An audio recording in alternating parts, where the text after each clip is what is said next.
Boa tarde, meus amigos. Estamos recebendo a nossa amiga querida, a Beth, que hoje ela veio passar para a gente a leitura do Evangelho, capítulo 11, itens de 5 a 7. Amiga Beth, por gentileza, você pode iniciar com a prece? E depois, quando terminar a prece novamente, como é uma leitura, pessoal, são 30 minutos. Gratidão, amiga querida, por gentileza, é com você. Obrigado. Boa tarde, amigos queridos. É uma alegria imensa estar aqui.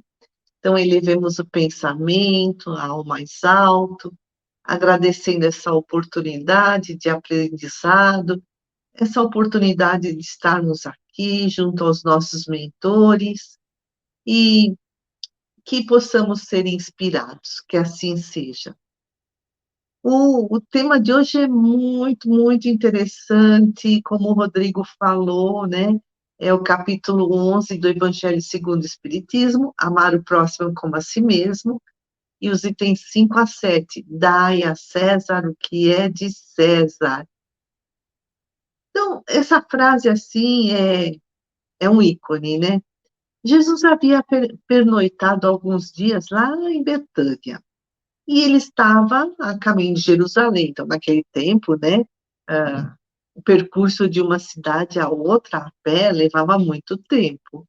No caminho, Jesus ia ensinando, contando as parábolas, e ele maravilhava as pessoas, atraía as multidões. E os fariseus, né, da uma seita dos judeus, é, os fariseus estavam cada vez mais enfurecidos com essa fama de Jesus e planejaram uma cilada para prendê-lo. O que eles fizeram? Enviaram os seus discípulos e também os herodianos. Os fariseus e os herodianos eram partidos religiosos e políticos também, que eram contrários entre si. Os fariseus tinham os interesses predominantemente religiosos, eles eram muito contra a dominação romana que havia naquela época. E os herodianos estavam a serviço do rei Herodes, e eles eram ferrenhos defensores dos romanos, então os interesses deles eram predominantemente políticos. Mas os dois queriam acabar com Jesus. Então combinaram. Chegaram-se ao mestre e lhe disseram: sabemos que és verdadeiro e não se te dá de ninguém porque não levas em conta a pessoa dos homens. Ou seja, Jesus não dá preferência a ninguém, não julga pelas aparências. Dize-nos, pois, qual é o teu parecer? É lícito dar tributo a César ou não? Se Jesus dissesse assim, olha, é lícito, né? A gente tem que pagar os tributos a Roma. O povo e os fariseus iriam contra ele. Se ele dissesse que não devemos pagar os tributos a Roma, isso não é lícito, os romanos é que iriam contra ele e os herodianos também. Mas Jesus era um profundo conhecedor da alma humana. Ele conhecia a malícia, né, dos fariseus, dos herodianos, e os desmascarou, dizendo: hipócritas, por que me tentais? Mostrai-me cá a moeda do censo. Do censo. Daqui a pouco a gente explica por que é a moeda do censo.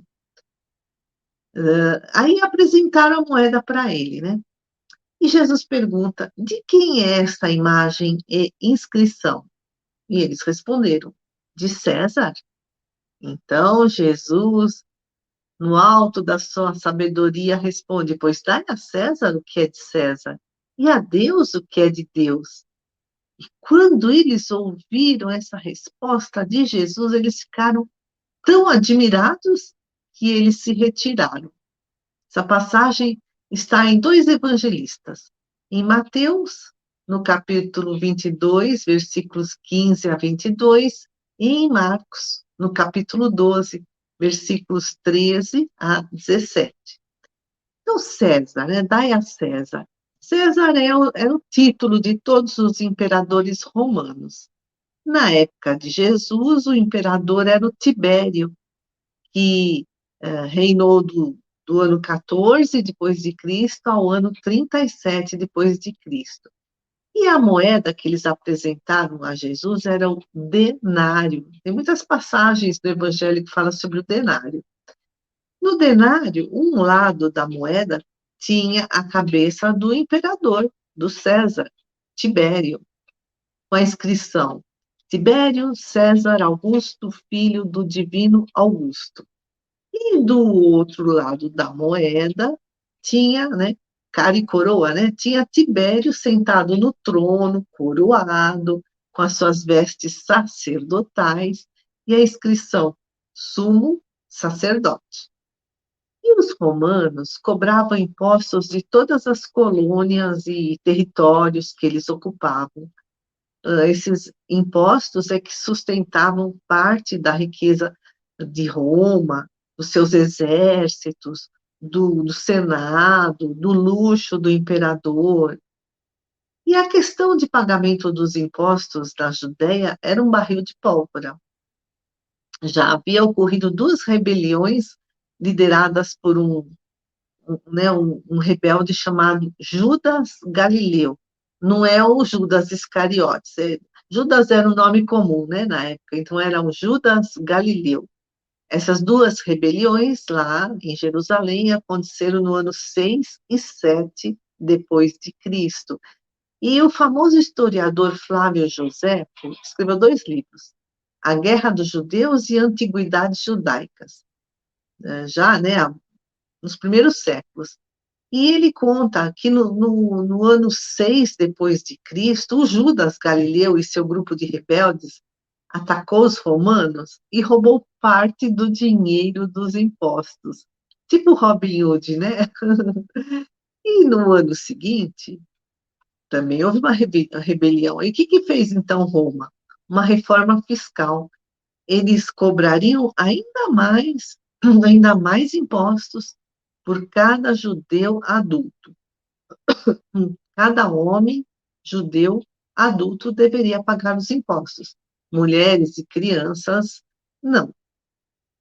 Então, eles fizeram um censo, um recenseamento, para saber quantos judeus é que pagariam impostos. Por isso que Jesus fala, né, para os fariseus e para os herodianos: por que me tentais quando eles fazem essa pergunta se é lícito pagar impostos?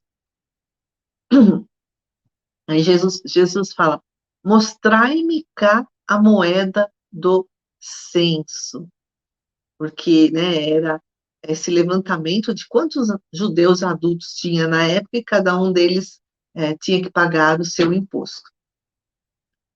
Para nós, essa pergunta, né, se fariam essa pergunta: olha, é lícito pagar o imposto a Roma? Se dissesse sim, agradaria a gregos; se dissesse não, agradaria a troianos, né? Para nós, essa pergunta seria um dilema, porque a nossa inteligência ainda não é igual à do Cristo, né? Um dilema é um beco sem saída, né? Você responde, não tem uma resposta certa. Mas Jesus é um espírito muito, muito, muito sábio, né? Governador do nosso planeta. Então, como ele agiu? Primeiro, ele ignorou os elogios dos fariseus e dos herodianos, né? O senhor não julga pelas aparências, né? Ele sabia que isso tudo era uma farsa. E ele, né, soube que essa pergunta seria uma armadilha. Se Jesus dissesse sim, o povo iria contra ele. Sim, tem que pagar impostos. O povo iria contra ele. O povo o acusaria de concordar com aquela exploração que Roma submetia os judeus. Se ele dissesse não, não tem que pagar, seria uma insurreição, Jesus iria contra o poder dos romanos. Por isso que a resposta, né, essa pergunta é um dilema, não tem uma resposta adequada. Mas Jesus, né, reconheceu a malícia daquelas pessoas. Então, não se deixou levar pelos elogios, ateve-se em responder a essa pergunta que fizeram, e a sua resposta foi muito simples, muito óbvia. Dai a César o que é de César e a Deus o que é de Deus. Essa resposta destruiu qualquer argumentação contrária. Por isso as pessoas ficaram perplexas, não souberam mais o que dizer, não souberam como argumentar.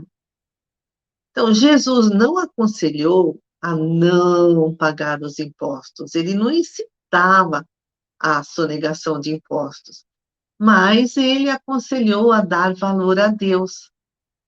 As coisas terrenas devem ser consideradas, respeitadas, mas as coisas espirituais também. Uma situação não cancela a outra, não se excluem, né? O plano terreno e o plano espiritual não se excluem. Então, as pessoas devem cumprir os seus deveres como cidadãos, mas também cumprir a obrigação diante de Deus. E aqui, né, Jesus trouxe um princípio geral, deduzido de uma circunstância particular. Então, ele fez uma dedução lógica de inferência, né, que se usa na filosofia. Ele fez um recorte, né, daquela situação de pagamento de impostos para deduzir um ensinamento geral. Olha, Jesus, que grande filósofo, né? O princípio geral qual é? Obedecer às leis de Deus, agir com os outros como queremos que os outros ajam conosco, com honestidade, com justiça, com benevolência. E a circunstância particular são os nossos deveres com a família, com a sociedade, com as autoridades, com as pessoas em geral. E aqui Jesus nos lembra que nós vivemos nos dois mundos, no mundo material e no mundo espiritual. Quando ele fala dar a César, ele está nos ensinando a nos ocupar com a nossa sobrevivência, com os nossos relacionamentos, com o nosso trabalho, com o nosso lazer. Esse é o mundo de César, é o mundo material, que precisamos, nesse mundo também precisamos cumprir as nossas obrigações. Então, com a sociedade, com a família, com o Estado, precisamos cumprir as leis humanas. E dar a Deus refere-se ao mundo espiritual. Então, é buscar a nossa ligação com o divino, transcender a matéria, o aqui e agora, construir o reino de Deus em nossos corações, o reino de justiça, de amor, de paz, de igualdade, de fraternidade. Então, respeitar as leis da sociedade e respeitar as leis de Deus. Pagar o tributo a César significa respeitar as leis da sociedade, mas também respeitar as leis de Deus. Por que pagar os impostos? Porque numa sociedade organizada, justa, honesta, né, os impostos que são arrecadados pelos seus, né, cidadãos são usados para o bem comum. Então, para a proteção da população, proteção policial, para a construção de estradas, infraestruturas, construção de moradias, para o investimento na área da educação, da saúde, ou seja, são políticas públicas que devem ser usadas para o bem comum. Mas acima das leis humanas, que ainda são muito falhas, muito imperfeitas, são até provisórias, as leis humanas mudam conforme a época, mudam conforme o país, né? Acima dessas leis humanas, tão falhas, imperfeitas e provisórias, nós precisamos obedecer às leis de Deus, que são eternas, que são perfeitas. Então, Jesus legitimou a autoridade terrena, né? Desde que essa autoridade terrena não desrespeite as leis de Deus. Os governos que estão aqui na Terra, de todas as instâncias, né, de cada nação, de cada estado, de cada cidade, são instrumentos de Deus para regular a sociedade humana, para promover o bem-estar da população. Se esses governos cumprirem bem as suas funções, né, ou se não cumprirem, isso é outra história, né? Porque todos têm o livre-arbítrio e terão que responder pelos seus próprios atos. Mas nós devemos respeitar, devemos obedecer às leis da sociedade, desde que essas leis não entrem em conflito com a vontade de Deus. E aí a gente lê lá uma frase que resume tudo isso. Está em Atos dos Apóstolos, no capítulo 5, no versículo 29. Mais importa obedecer a Deus do que aos homens. Então, as leis de Deus são infinitamente justas, perfeitas, nós precisamos obedecê-las. Se alguma lei humana vier contra, né, bater de frente com as leis de Deus, mandar matar, fazer corrupção, qualquer crime, nós estaremos indo contra as leis de Deus. Então, fiquemos com as leis de Deus. Então, essa é uma lição preciosíssima que Jesus nos deixou, de um incidente, né, que ocorreu em sua existência, de um momento de perseguição, e desse momento, né, assim, tão crítico para a sua segurança material, Jesus trouxe essa lição preciosíssima, um profundo ensinamento filosófico, moral, para o nosso dia a dia e para a evolução do nosso espírito. Nós agradecemos muitíssimo, né, por todos esses ensinamentos que nós encontramos nos evangelhos, em todos os livros religiosos que ensinam a respeitar e obedecer às leis de Deus. Somos profundamente gratos à doutrina espírita, que nos esclarece de uma forma tão clara, tão simples, né, a boa nova que Jesus nos trouxe. Então, aproveitemos, ler bastante, ler bons livros, arejar nossas ideias, renovar, né, a nossa concepção de mundo, deixar ruir nossos preconceitos, nossa intolerância, sair da zona de conforto, buscar esse conhecimento maravilhoso que a espiritualidade nos oferece, para colocar em prática no nosso dia a dia, para avançar um pouquinho mais na nossa evolução. Então, elevemos o nosso pensamento a Jesus, agradecendo a Ele por ter vindo à Terra, por ter reencarnado aqui entre nós, né? As suas ovelhas, né? Porque Jesus é o nosso bom pastor, Jesus é o nosso governador, é a autoridade máxima do nosso planeta. Então, nós agradecemos a Ele por todos esses ensinamentos magníficos, por todo o seu sacrifício em prol da nossa evolução, por todo o seu amor, sua misericórdia infinita. E Ele, que é nosso exemplo, nosso modelo, nosso caminho, nós lhe rendemos homenagem, relembrando a prece que Ele nos ensinou. Pai nosso, que estais no céu, santificado seja o vosso nome, venha a nós o vosso reino, seja feita a vossa vontade, assim na terra como no céu. O pão nosso de cada dia nos dai hoje, perdoai as nossas ofensas, assim como nós perdoamos a quem nos tem ofendido, e não nos deixeis cair em tentação, mas livrai-nos do mal, pois teu é o reino, o poder e a glória para todos sempre.